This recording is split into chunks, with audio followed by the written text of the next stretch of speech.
Hello everyone, welcome back to Decode with Sahil. So today we are going to solve the next problem of our string series, longest repeating character replacement.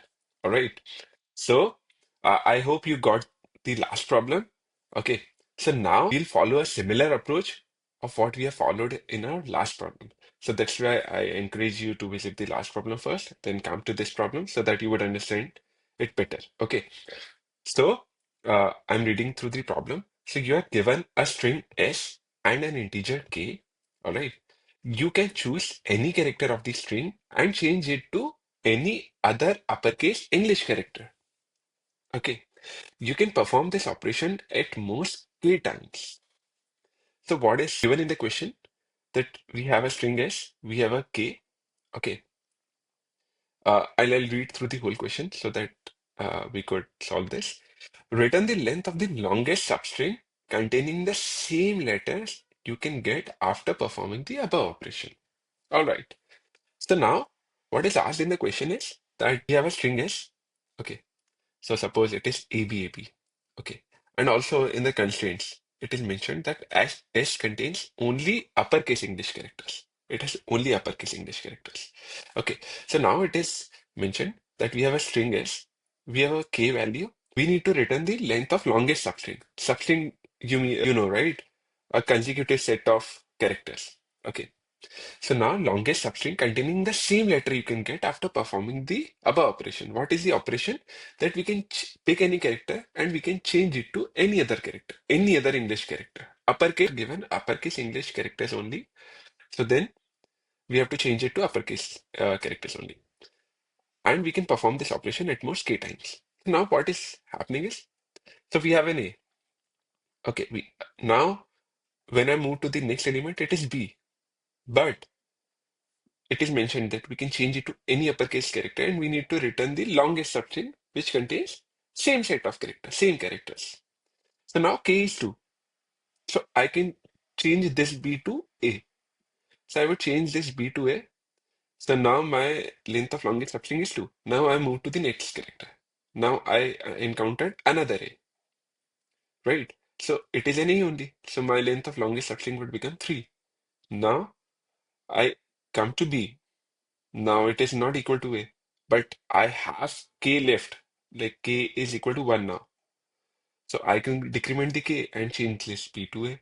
So now I have all A's, right? So my length of longest substring with the same character set would be 4. Got it? Okay. Similarly, like here as well.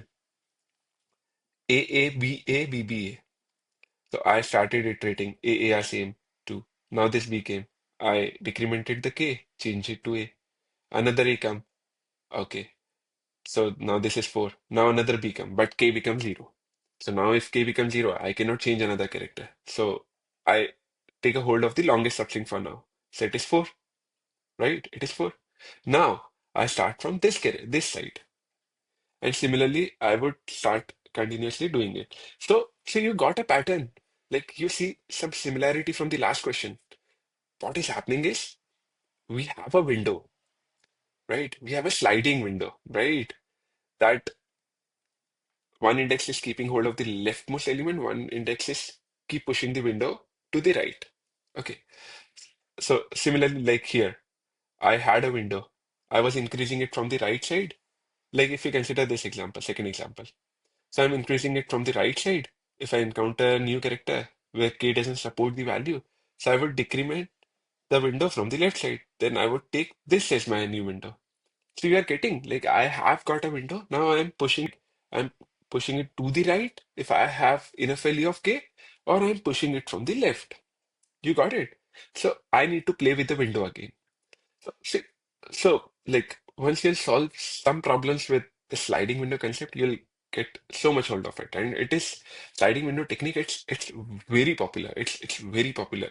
And it can optimize the solution to the next level. Okay. So now let's move on to the code. Okay. And yeah, so before moving on to the code, I also want to tell like this left and right. Okay. So now I am playing with the left and right.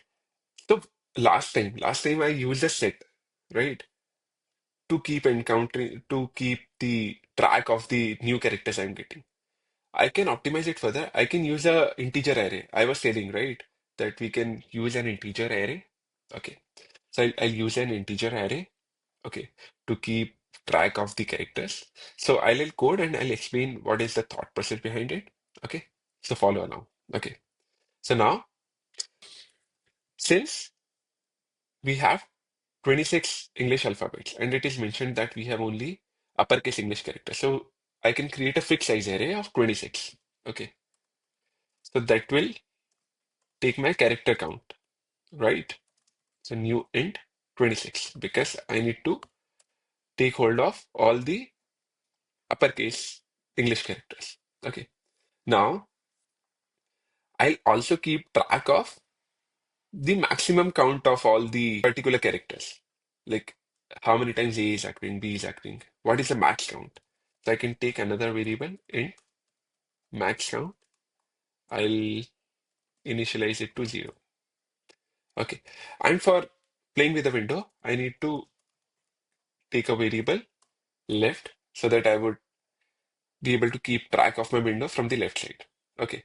Now, in order to keep track from right side, so I could use another variable right, or I could use a for loop wherein the right would move automatically because right would move fast until I encounter a new character.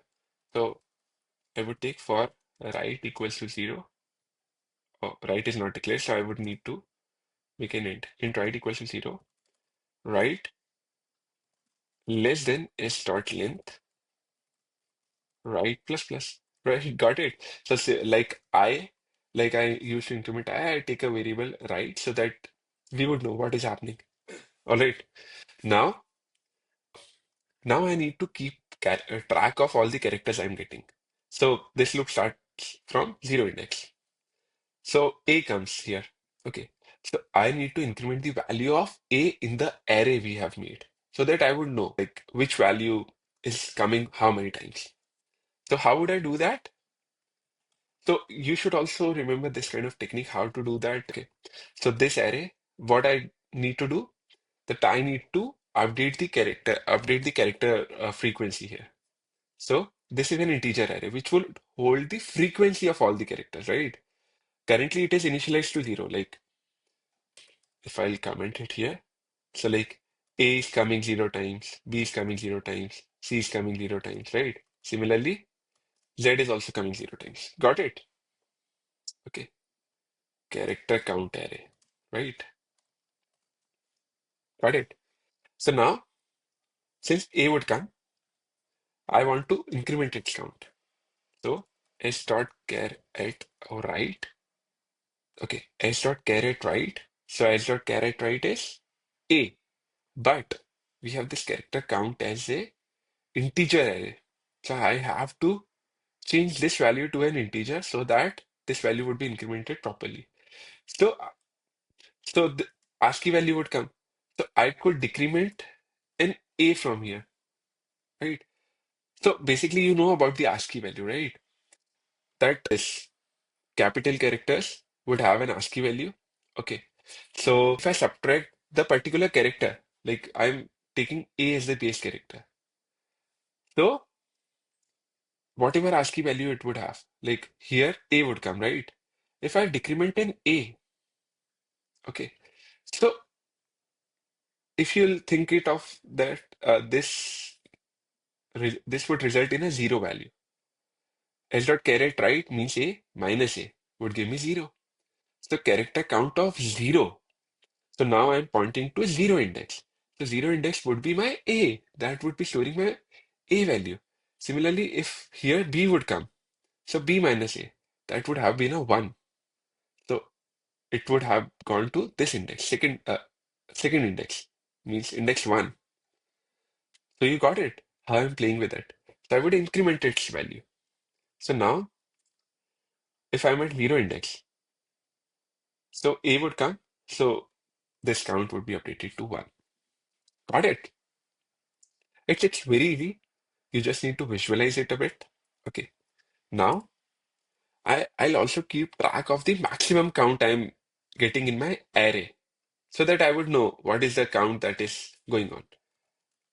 So max count would be math.max, right? It could either be max count or the count of current character that I have just pushed. Okay. So it would be character count array. I would take it this value from array as dot care at right. Oh, R should be small, right?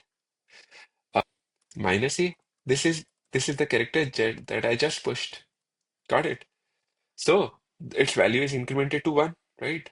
So max count would be one for now. Got it. So max count would be one. And I'll do it for every iteration so that I would know what is the max count. Okay. And why is this important? So now what I'll do is that now I have to compare it with k, right? That what is the value of k? So if k is already greater than the range we are into, so how can I make it? Just a second, I need to put my charger. Okay. So while follow along with me. Okay. While right minus left plus one minus max count if it is greater than k. Now, how did I reach to this condition? It's very simple. Consider this. Current right is 0, left is also 0, right? So right, 0 minus 0 plus 1, 1. Max count, currently it's 1. So 1 minus 1, it's 0 again. So is 0 greater than k? No. So it means this condition would simply means that do we need to replace a character? Have we got a new character? No. It means no. Think of it. Like why I'm taking care of the max count on every iteration? Because suppose now B would come in the next index. So again the max count would be 1, right? So this part would become 1. So 1 is greater than k. Again it's false, but it would mean that a new character is coming. Like if it would have been an A only, the second index. So then this value would remain 0 only, right? So now you got this equation. So this would tell us how many new characters are coming. Okay. So if no new character is coming, okay, if no new character is there, so I know my max length would be math dot max. It could either be max length, right? Or right minus left plus one. It's that only, right minus left plus one. Got it? Like right is 0, left is 0, plus 1. So 1. So max length is 1. So currently max length is 1. And in the end as well, like after the ending of this for loop, I would return the max length only. And that would be my answer, right? So now let's complete the while condition, while loop. Okay. So now if it is greater than k, like if we come to this example, if we encounter this b, so now this condition would be true because right would be at b, that is 4, minus left is at 0. 4 minus 0 plus 1, 5, minus max count would have been, so 2 is greater than 1, obviously. So it would get into this condition. And now as sliding window suggests, we need if the condition is no longer fulfilling, we need to shift our window from the left side, right? Like until it is working fine, we keep pushing it to the right. But if it is not working fine, we have to shrink our window from the left side. So that is what I'll do here. Okay. So I'll decrement the count of the character from the character array because I need to shrink the window. So I need to shrink the window from the left. So I'll decrement the count from the left side, minus minus. Got it? So here the left count minus a, obviously, because we have to uh, do the uppercase character handling. So suppose this p came and the k is also not satisfying the equation. So the left is pointing to 0 currently. So it holds this a. So a minus a is 0. So at zero index, it would decrement the array, frequency array. So now it would be changed by -1. And we increment the left index. So now left is moving forward. So you got it. How we are playing with the window. Left and right are moving continuously, and we are checking the max count on every iteration and max length on every iteration, so that whenever the max length is coming, it gets hold in this variable. Got it? I know it might be too complicated for you, but once you'll solve it, once you'll get hold of the concept of the sliding window, it becomes pretty easy. So let's run the code, okay, and see if it is working fine as expected. Okay, so I didn't declare the max length variable, so I can do it here. Max length is 0. Got it. So now I would run the program again. Okay, it's accepted. So now I would submit my code. And don't get panicked if the code doesn't run on the first attempt. Okay, so it's working fine.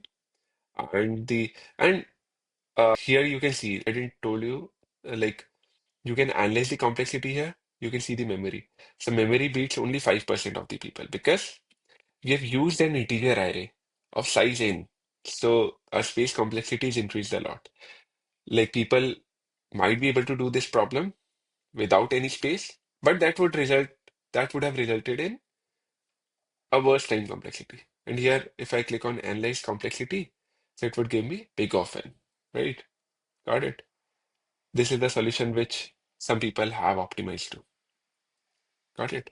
If I click on here, so it would be big of 1 space complexity, which could have been optimized much more further. Okay.